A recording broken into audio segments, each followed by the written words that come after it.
I just can't wait to get back to normal. What do you mean by that? What do you mean by normal? All right, are you talking about your point of reference? Are you talking about the way things were? And is that what you call normal? Because the way things were is not necessarily what's normal. Okay, the way that you were raised is not necessarily what was normal. That's what you know, but that's not necessarily normal. It was not normal for God's people to be beat and mastered and miserable. But that's what they wanted to go back to. Why? That's what they knew. Now, a lot of us, what we know is negative thinking. So in a time where we are uncertain, what we have to unlearn is what we've known. And I'm glad for everything that God teaches me. But one of the greatest lessons that I need in this season is not what I need to learn, but what I need to unlearn. What do I need to unlearn?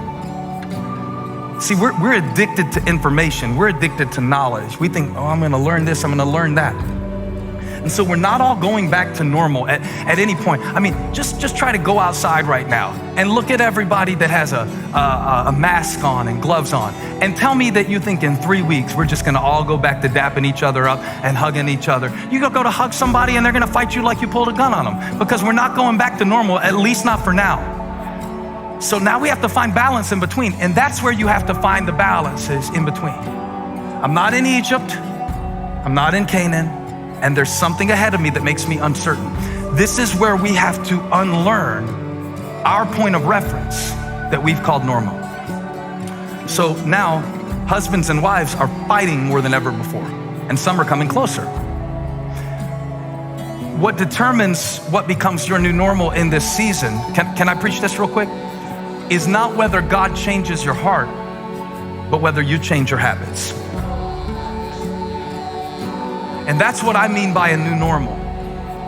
I'm not necessarily sure about when mass gatherings will be back or what the economy will do next. That's not my specialty. But I know that what God is doing in this season is trying to set me free from things that I never needed to begin with. And I want to say this right to your pessimism. You don't need that anymore. You don't need that anymore. Certain things that were survival skills to you before are a death trap to you now. And the only way you die here is if you stay here. So we're looking forward to normal, right? Romans 12, 1 and 2. Let's go back there for just a moment. Put verse 1 on the lower thirds. Therefore I urge you. You hear Paul? He's like, please learn this lesson in this season. Please learn this lesson of letting go. Now, for the believers he's talking to, the church at Rome, there's Jewish believers, there's Gentile believers, and there's an old sacrificial system. You know, the blood of bulls and goats that took away sin for a little while. But now Jesus Christ, who tore the veil by his sacrifice and paid the price once and for all for sin, who offers mercy freely, is standing before them, and they no longer need to make those old sacrifices. But it's hard to let go of what you've been holding on to for so long, even if it's not working anymore. It's really hard to let go. It's like, but this is how we're used to. He's going, no, I beg you, see it differently. I beg you to let go. It's not normal. It's just old. It's just old. That's just because you're used to it doesn't make it normal. So after he gets done telling them that there's a new way, somebody say there's a new way, a new way, a new way. That's what he opened by his blood. That's what he opened on the cross. That's what he opened along with his tomb. He opened a new and living way so that you could be, watch this, a living sacrifice. How does that even work? In order for something to be sacrificed, it has to die, right? The old way has to die for the new way to come alive. And that's what Paul is preaching in Romans. And then comes the verse that I really want us to sit with for a moment. In Romans 12, verse 2, Paul gives a didactic or a teaching or a lesson in letting go. He says, if you are going to hold on to the old way of doing it, and I don't know what that's gonna mean to you after I get done preaching this, you will have to reflect on that. I don't know if it's the way you communicate. I don't know if it's something in this season that it actually quit working a long time ago. Man, we have like 3 clocks hanging around our house that haven't told time in years. I don't know why they're still hanging there. It's probably more trouble to take them down. So we rather have something that doesn't work on the wall than take 5 minutes and bring it down. And a lot of us are stuck in something that is old. And we froze at a point in time where it's like, okay, this is what I have to do. And for those of us who are used to doing it a certain way, when God brings us a new blessing, it looks like a threat. And we can't receive it because of what we can't release. I feel anointed like I'm 17 years old preaching my first sermon. I love the word because he said, I urge you, brothers and sisters, in view of God's mercy, to offer yourself living sacrifice. This is your proper and true act of worship. So, verse 2 in that context says, do not conform, write that word down, conform to the pattern of this world, but be transformed. LB, don't push me. I don't want to preach right now. I want to teach. Be transformed. Conform. Transform. Now, you don't need me to do this for you, but I'm going to do it anyway. I'm going to write both of those words on a flashcard. Come on, we're homeschooling. We're homeschooling. We're homeschooling. Graham, present. Abby, present. Holly, present. If you're here, say present. Come on, class is in session. Come on, class is in session. Say it in the chat. Present, present, present, present, present. I'm here, I'm here, I'm here, I'm here for it, I'm here for it. All right, I'm gonna write this down. Last week, y'all were making fun of my handwriting. Somebody said that my R in the word normal looked like a 12, and you're exactly right. The question is, did I do it on purpose to illustrate the 12 tribes of Israel? I guess you'll never know.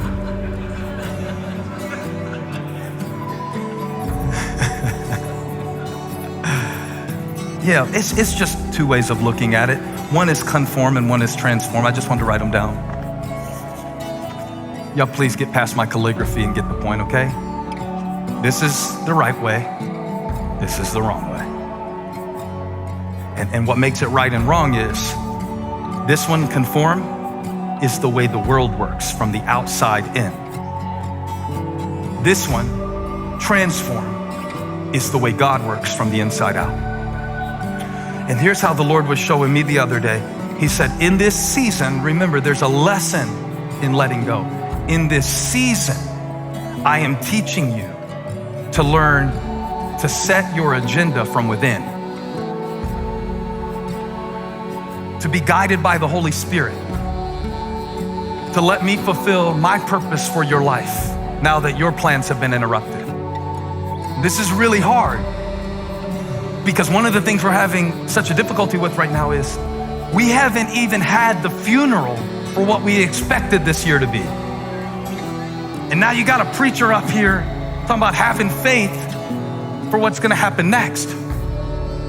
And this causes me to really sympathize with the Israelites, you know?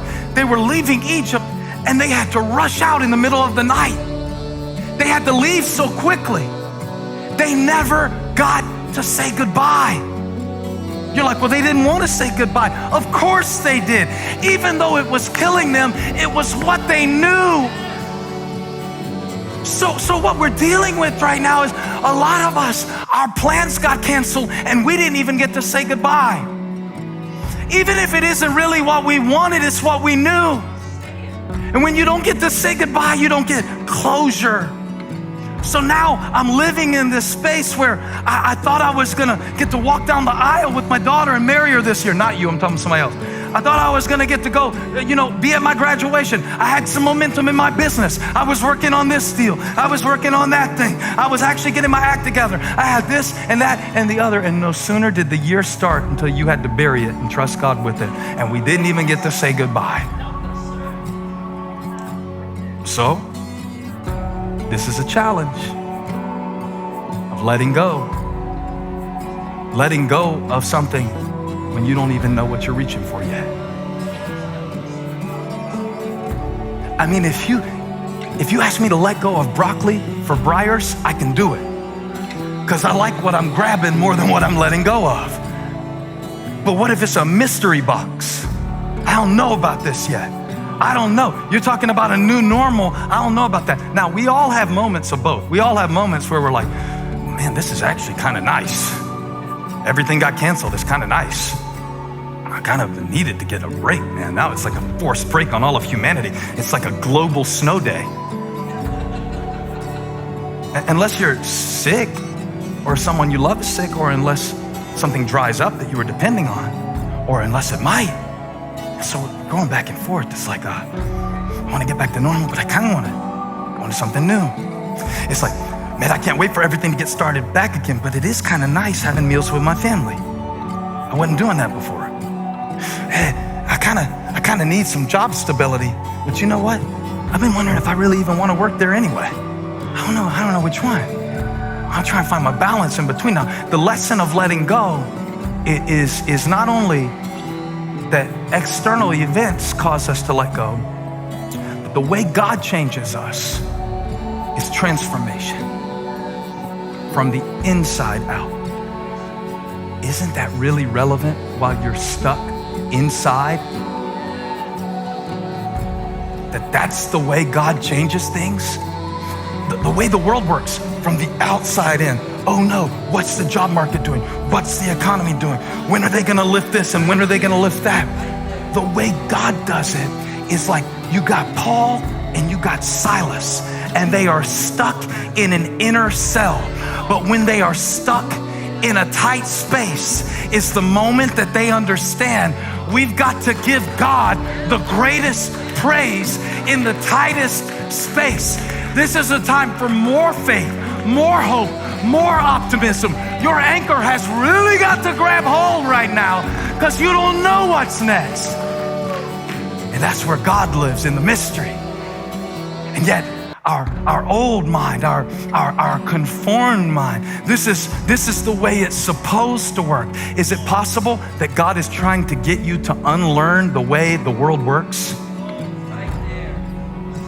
so you can see how He works? What does God want me to unlearn? I can't handle it anymore. Sure you can, if you loosen your grip. If you believe that He's with you no matter what the next season looks like. You could bench press. How much do you bench, Chris? 305? You could bench press 395. You could lift it if you weren't gripping it so tight. You could lift it. You could lift it if you weren't gripping it like this. He said it's your grip that's hurting you, not the weights. You're actually strong enough. Christ is actually in you. You actually have a new nature. Now you just need a new normal. You have a new heart. You just need new habits. What's in front of you is greater. You just gotta let go of some things that you know. And I don't want to do it either. I like what I know. That's why I know I'm eating hamburger steak and green beans from Cracker Barrel, because that's all I ever eat. I don't even have to ask what she ordered me. I like what I know. God, do a new thing, but make it just like what I've known before. And so when we get knocked off our balance, that's from the inside. That's how God transforms us. He destabilizes the outside in order to strengthen the core. That's what He's doing in my life right now. He's teaching me to release. Release. If you would just do it physically, you could feel what I'm saying. Get the tightest grip you can right now, right there. I mean to the point where you feel your blood in your toes cutting off because everything in you is constricted. And that's how your soul feels right now. This is how your mind is. You're closed-minded. Keep the tight grip now. This is a illustrated point. This is what do you call it? When you teach things by showing them. This is an object lesson. That's it. It's an object lesson. Grip it so tight you feel like you can't take it anymore. And now release. That's what's gonna happen when you look around at what you have left instead of dwelling on what you've lost. Release. What do you want me to release, Pastor Stephen? Not the steering wheel. Don't release that. Just release your need to know. And once you release that,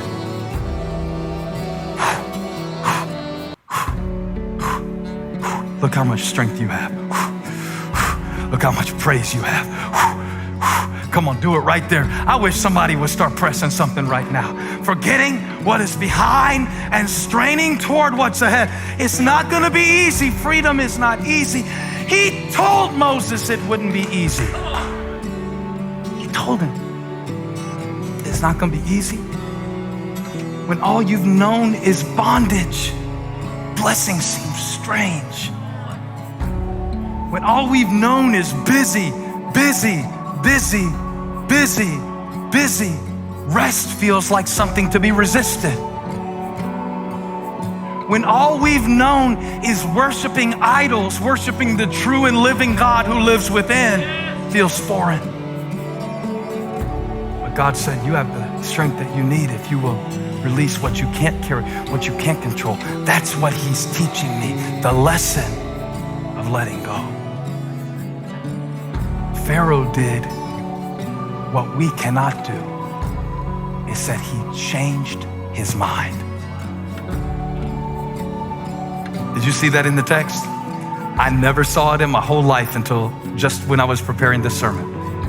And I promise you there's a lot more inside of me than what I'm gonna say in this one session. So I'm gonna keep the teaching going another week after this. At least another week.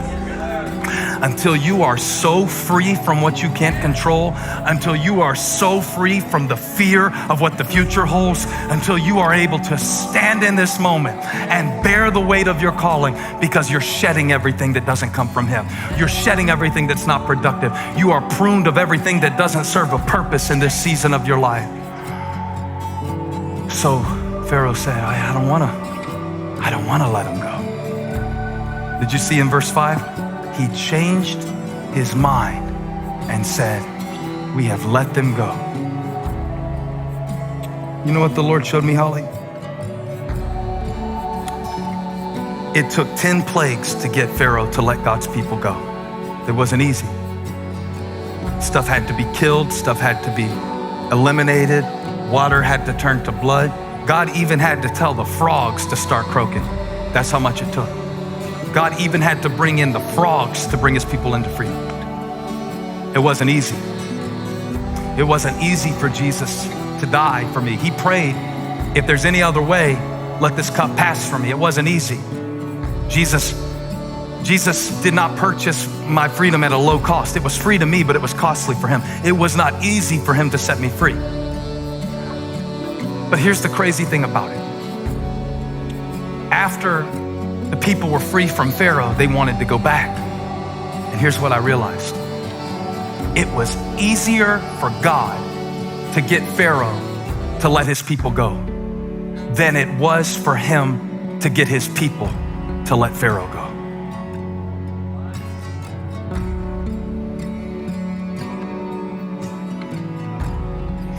It was easier for God to get his people out of Egypt than it was for him to get Egypt out of his people. It is easier for God to change your heart because that happens in a moment. You know the Bible verse, if anyone is in Christ, he is a new creation. The old is gone, the new has come. It's not God making your heart new that is hard. It's making your habits new to come into alignment with the new heart that he's given you. And God said, in this season, I want to shatter the patterns that have kept you in prison and set you free in your life to worship me.